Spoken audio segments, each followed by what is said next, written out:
గ్రామ శాఖ అధ్యక్షుడిని మలిగిరెడ్డి రంగారెడ్డిని. మా ఊరికి సర్పంచ్ లేని లోటు ఒకటి ఉంది. ఇప్పుడు కొత్తగా గవర్నమెంట్ ఏర్పడ్డాక కాంగ్రెస్ పార్టీ మా పార్టీ 6 గ్యారంటీల మీద మేము అందరికీ ఇట్లా చెప్పినాం. ఇప్పుడు 2 అమలైనవి. రేపు ఫస్ట్ తర్వాత గ్యాసు, కరెంటు ఈ 2 కూడా అమలవుతున్నాయి. మరి మేము సుపర్ణ పరిపాలన మేము అంత మంచిగా అందిస్తుంటే ఇప్పుడు ఈ బీఆర్ఎస్ మంత్రులు కానీ మాజీ మంత్రులు కానీ ఎమ్మెల్యేలు కానీ ఉలికి పడి కరెంటు బిల్లులు కట్టొద్దని మందిని రెచ్చగొడుతుండు. ఆయన గత 9 సంవత్సరాలన్నర చేసి డబుల్ బెడ్రూమ్ ఇల్లు అన్నారు. నిరుద్యోగులకు ఇంత ఇస్తామన్నారు. ఎంత ఇస్తామన్నారు? 3,116 ఇస్తామన్నాడు. ఒక్కనికన్నా ఇచ్చిండా? మరి అదే మేము అట్లా రెచ్చగొడితే ఆయన అయ్యాలని యాడుండు. ఇవాళ 40 రోజులు కాలేదు, కరెంటు బిల్లులు గట్టకి సూర్యకాంత్ కడిపోరే అని మాట్లాడతాడు. ఏ ముఖం పెట్టుకొని మాట్లాడుతుండే ఈ మాటలు అనేది జనం గమనిస్తున్నారు. మళ్ళా రేపు కూడా పార్లమెంట్ ఎన్నికలలో మళ్ళా ఓడించడం ఖాయం జనాలు ఊర్లలో. అటువంటి సిచ్యువేషన్లో జనం ఉన్నారు, అట్లనే చేస్తారు. మళ్ళా ఒకసారి బుద్ధి చెప్పినాక కూడా మారి మంచిగా మసులుకొని మాట్లాడాలి ఏదైనా. అట్లా చేయకుండా జనాన్ని రెచ్చగొట్టే మాటలు మాట్లాడద్దు ఎప్పుడైనా అని మేము ఇప్పుడు వాళ్ళకు నిర్ణయించుకుంటున్నాం, కోరుతున్నాం వాళ్ళని. ఇట్లా జనాన్ని రెచ్చగొట్టద్దు మీరు అని. గత సంవత్సరాలు సర్పంచ్ లేదు సార్. ఇప్పుడు మాకు 4 సంవత్సరాలు అవుతుంది సర్పంచ్ లేక. సర్పంచ్ లేని లోటు చాలా ఉంది మా ఊరికి. ఎమ్మెల్యే గారు ఎలక్షన్ పెట్టి సర్పంచ్ల ఎలక్షన్ పెట్టకుండా గవర్నమెంట్ ఉండి కూడా ఎలక్షన్లు పెట్టకుండా మా 7 గ్రామ పంచాయతీలను ఆగం చేసిండు. మేజర్గా మాకు చందుపట్ల నోవుల మేజర్ గ్రామ పంచాయతీలు ఈ 2 మటుకు చాలా దెబ్బతిన్నాయి. ఇప్పటికి కూడా కనీసం సెక్రటరీని కూడా లేకుండా ఎమ్మెల్యే గారు ఆయన పిఏగా పెట్టుకొని ఉన్న సెక్రటరీని తీసుకుపోయిండు. ఇంతవరకు మాకు సెక్రటరీ లేడు. ఏది మాజీ ఎమ్మెల్యే లింగయ్య గారు మంచి సెక్రటరీ ఊళ్ళో మంచిగా ఉండని మేము అనుకుంటే ఆయన పిఏగా పెట్టుకుంటాం. మరి గవర్నమెంట్ మీరైతే మీరు ఆయన పిఏగా వాడుకున్నప్పుడు ఇంకొక సెక్రటరీ తెచ్చి పెట్టారా? పెట్టకుండా ఉన్నోని తీసిపోయి ఇప్పుడు ఆల్రెడీ లేదు లేకుండా సెక్రటరీ లేని లోటు ఉంది. మా ఊరికి ఇబ్బంది అవుతుంది. తక్షణం ఎండిఓ గారు దయచేసి ఎమ్మెల్యే గారు చెప్పిండు కూడా, చెప్పినా కూడా ఇంతవరకు సెక్రటరీని మాకు అరేంజ్మెంట్ చేయలేదు, పెట్టలేదు. ఇంకా ఎమ్మెల్యే గారు చేసుకొని చెప్పినా కూడా ఎండిఓ గారు ఎందుకు పెట్టలేదో మరి అది ఒక 2-3 సార్లు చెప్పినా కూడా ఇంతవరకు మాకు సెక్రటరీ లేడు.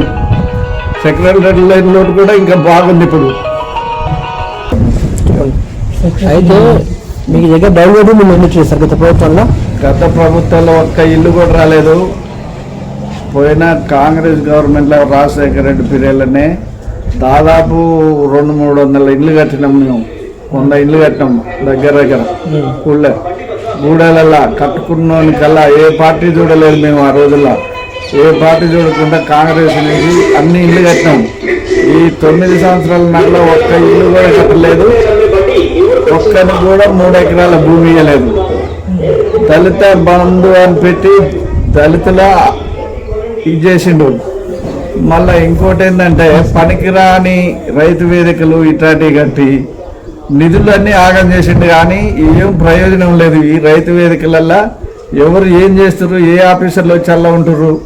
ఊరూరుకో రైతు వేదిక కట్టిండు. ఒక్క ఆఫీసర్ ఈడ ఉంటలేడు, ఒక్కళ్ళు పనిచేస్తలేరు. ఈడ అంతా హెడ్ క్వార్టర్లో నక్కలకల్లే ఉంటారు, నక్కలకర్ నుంచే పనిచేస్తారు. కానీ ఈ రైతు వేదికలలో ఎవరు ఉండి పనిచేస్తలేరు. అనవసరంగా ఈ కట్టి డబ్బులు అన్నీ ఆగం చేసిండు. ఇప్పుడు ఈ మిషన్ భగీరథ అని పెట్టిండు. మేము అన్నీ ఇది చేసినామని చెప్తుండు. ఊళ్ళో ఒక బజార్కు ఈ నీళ్ళు వస్తే మిషన్ భగీరథ ఒక బజార్కు రావు. అవి 3 రోజులకు ఒకనాడు వస్తున్నాయి. మరి మిషన్ భగీరథ 1000 ఎడిపోతుండో ఆడెక్కడ ఉంటుండో అసలు ఇంతవరకు అడ్రస్ వెళ్ళాడు. ఇట్లా వాళ్ళు అట్లా చేసిర్రు, వాళ్ళని అట్లా తయారు చేసిర్రు. వాళ్ళు ఇంకా అదే మత్తులో ఉన్నారు. ఇంకా మేల్కొని మరి గవర్నమెంట్ ఏమన్నా అంటదేమోనని వచ్చి పని చేద్దాం మంచిగా అని ఇంకా రావట్లేదు. మరి ఎక్కడ ఉంటున్నారో వాళ్ళు, మరి ఎక్కడ జీతాలు తీసుకుంటారో, మరి ఎండిఓ గారు ఏం చెప్తుండో, ఈ సెక్రటరీ ఏం చెప్తుండో మాకు ఏం అర్థం కావట్లేదు ఇక్కడ. అయితే గత గతంలో ఉన్న మీ గ్రామ పంచాయతీలో ఇంద్రం మిల్లు కట్టారు కదా, అవును. ఇప్పుడు మళ్ళీ ఇంద్రం మిల్లుకి ఏమైనా అప్లికేషన్ వచ్చినాయి మన ప్రజాపాలన? మస్తు వచ్చినాయి, ప్రజాపాలన బొచ్చడి వచ్చినాయి. ఇస్తాం ఇండ్లు, ప్రియారిటీ ఇండ్లకి ఇస్తాం.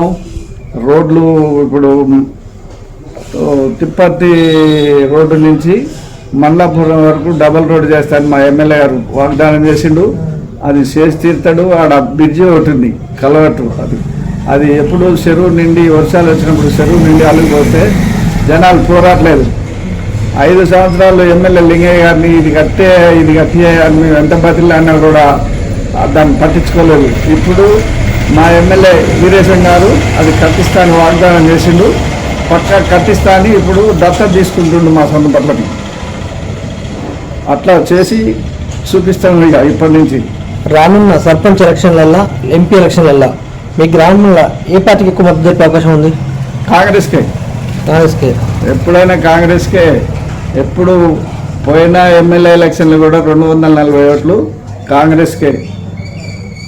అట్లా నిన్న కూడా ఎంపీటీసీ కూడా కాంగ్రెస్ 3 పోటీ ఉన్నా కూడా 166 ఓట్ల మేరతో ఎంపీటీసీని గెలిపించుకున్నాం మేము కాంగ్రెస్ నుంచి. ఇప్పుడు మళ్ళా వీరేశానికి 1450 ఓట్లు మేయార్టీ, బీఆర్ఎస్ కంటే 1450 ఓట్లు మేయార్టీ ఇచ్చినాం మేము ఈ సందుపట్ల కాడ. సందుపట్ల అంటేనే కాంగ్రెస్కు కంచుకోట ఎప్పుడైనా. అయితే ఒకవేళ ఈ సంవత్సరం మీకు సర్పంచ్గా పార్టీ అవకాశం కల్పిస్తే మీరు సిద్ధంగా ఉండరా? జనం ఇష్టం, అది మనం నేను చేయాలని నేను అనుకుంటే కాదు, జనం ఇష్టం. జనం ఎవరిని కోరుకుంటారు. నేను కూడా ఎవరైతే మంచి అభ్యర్థి ఉండో అతన్నే పెట్టి గెలిపించాలన్న ఆలోచన నాకు కూడా ఉంది. నేనే చేయాలని ఏం లేదు. సర్పంచ్ కావాలని నేను కోరుకుంటలేను. ఎవరినైనా మా పార్టీ నుంచి ఒక అభ్యర్థిని మంచోడిని పెట్టైనా గెలిపించుకొని పనులు చేయించుకోవడానికి సిద్ధంగా ఉన్నాం. అయితే రానున్న సర్పంచ్ ఎలక్షన్, స్థానిక సంస్థల ఎలక్షన్లు ఉద్దేశించి మీ మండపేలకు, మీ గ్రామ పేర్లకు మీరేం సాధిద్దాం అనుకుంటారు?